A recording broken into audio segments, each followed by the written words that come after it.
നമസ്കാരം, welcome to സംഗീതാസ് food gallery. നമുക്കിന്ന് chicken balls എങ്ങനെയാണ് ചെയ്യുന്നത് നോക്കാം. ഇത് ചെയ്യാനായിട്ട് 1/4 കിലോ ചിക്കനാണ് ഞാൻ എടുത്തു വെച്ചിട്ടുള്ളത്. ഇത് നല്ല പൊടിയായിട്ട് കൊത്തിയരിഞ്ഞ് വെച്ചിരിക്കുന്ന ചിക്കനാണ്. ഇത് കടകളിൽ നിന്ന് വാങ്ങിക്കുമ്പോൾ തന്നെ ഇതുപോലെ കൊത്തിയരിഞ്ഞ് വാങ്ങിക്കാം. അതില്ലെങ്കിൽ ബോൺലെസ് ചിക്കൻ പീസ് എടുത്തിട്ട് മിക്സിയുടെ ജാറിലിട്ട് ചെറുതായിട്ടൊന്ന് അടിച്ചു കൊടുത്താലും ഇതുപോലെ ചെയ്യാവുന്നതാണ്. ഇനി ചിക്കനിലേക്ക് ഒരു 1/4 ടീസ്പൂൺ മഞ്ഞൾപ്പൊടി ചേർത്ത് കൊടുക്കുക. 1/4 ടീസ്പൂൺ പെരുംജീരകത്തിന്റെ പൊടി ചേർത്ത് കൊടുക്കുന്നുണ്ട്. ഇനി ഇതിലേക്ക് 1/2 ടീസ്പൂൺ മുളക് പൊടി ചേർത്ത് കൊടുക്കാം. ഇനി ഇതിലേക്ക് 1/2 ടീസ്പൂൺ ചിക്കൻ മസാല പൊടി ചേർത്ത് കൊടുക്കുന്നുണ്ട്. നിങ്ങൾക്ക് ചിക്കൻ മസാല പൊടിക്ക് പകരമായിട്ട് മട്ടൻ മസാലയോ അല്ലെങ്കിൽ ഗരം മസാല ഏത് വേണമെങ്കിലും ചേർത്ത് കൊടുക്കാം. ഇതിലേക്ക് 1 ടീസ്പൂൺ ഇഞ്ചി വെളുത്തുള്ളി പേസ്റ്റ് ചേർത്ത് കൊടുക്കാം. ഇനി ഇതിലേക്ക് 1 സവാള പൊടിയായിട്ട് അരിഞ്ഞു വെച്ചിട്ട് ചേർത്ത് കൊടുക്കാം. ഇതൊരു ചെറിയ സവാളയാണ്. വലുതാണെങ്കിൽ ഒരു പാതി സവാള കട്ട് ചെയ്ത് ചേർത്താൽ മതി. ഇനി ഇതിലേക്ക് 1 പച്ചമുളക് കട്ട് ചെയ്ത് ചേർത്ത് കൊടുക്കാം. കുറച്ച് കറിവേപ്പില കട്ട് ചെയ്ത് ചേർത്ത് കൊടുക്കാം. ഇനി ഇതിലേക്ക് കുറച്ച് മല്ലിയില അരിഞ്ഞത് കൂടെ ചേർത്ത് കൊടുക്കുന്നുണ്ട്. ഇനി ആവശ്യത്തിന് ഉപ്പ് ചേർത്ത് കൊടുക്കാം. ഇനി ഇതെല്ലാം കൂടിയിട്ട് നന്നായിട്ടൊന്ന് മിക്സ് ചെയ്തെടുക്കണം.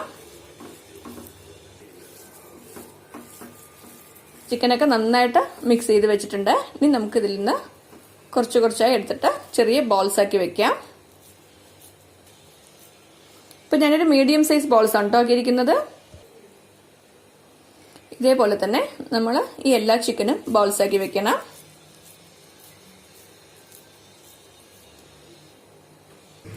ഇപ്പൊ എല്ലാ ചിക്കനും ഞാൻ ബോൾസ് ആക്കി വെച്ചിട്ടുണ്ട്. എനിക്ക് ഈ ഒരു അളവിലേക്കായിട്ട് 12 ചിക്കൻ ബോൾസ് ആണ് കിട്ടിയിരിക്കുന്നത്. ഒരു ചീനച്ചട്ടിയിലേക്ക് എണ്ണ ഒഴിച്ച് ചൂടാക്കാനായി വെച്ചിട്ടുണ്ട്. ഈ എണ്ണ നന്നായിട്ടൊന്ന് ചൂടാക്കിയെടുക്കണം. ഈ എണ്ണ നന്നായിട്ട് ചൂടായിട്ടുണ്ട്. ഇനി ഇതിലേക്ക് ചിക്കൻ ബോൾസ് ഇട്ട് കൊടുത്തിട്ട് ഫ്രൈ ചെയ്തെടുക്കണം.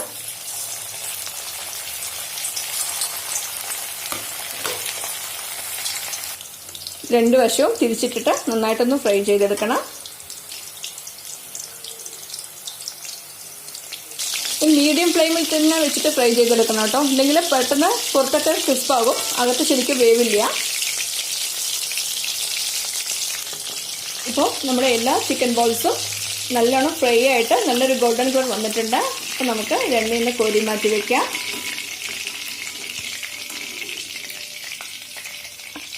ഇതേ രീതിയിൽ തന്നെ നമ്മൾ എല്ലാ ബോൾസും ഫ്രൈ ചെയ്തെടുക്കാം. ഇപ്പോൾ നമ്മുടെ ചിക്കൻ ബോൾസ് ഒക്കെ റെഡി ആയി കഴിഞ്ഞു. ഇത് സോസ് ചേർത്ത് കഴിക്കാൻ വളരെ നല്ല കോമ്പിനേഷനാണ്. ഇത് വളരെ പെട്ടെന്ന് തന്നെ ചെയ്യാൻ പറ്റുന്ന റെസിപ്പിയാണ്. നിങ്ങളെല്ലാവരും ഈ റെസിപ്പി ട്രൈ ചെയ്ത് നോക്കണം. ഇഷ്ടമായെങ്കിൽ ലൈക്ക് ചെയ്യാനും ഷെയർ ചെയ്യാനും സബ്സ്ക്രൈബ് ചെയ്യാനും മറക്കരുത്. നിങ്ങളുടെ ഫീഡ്ബാക്ക് അറിയിക്കും വേണം. Thanks for watching.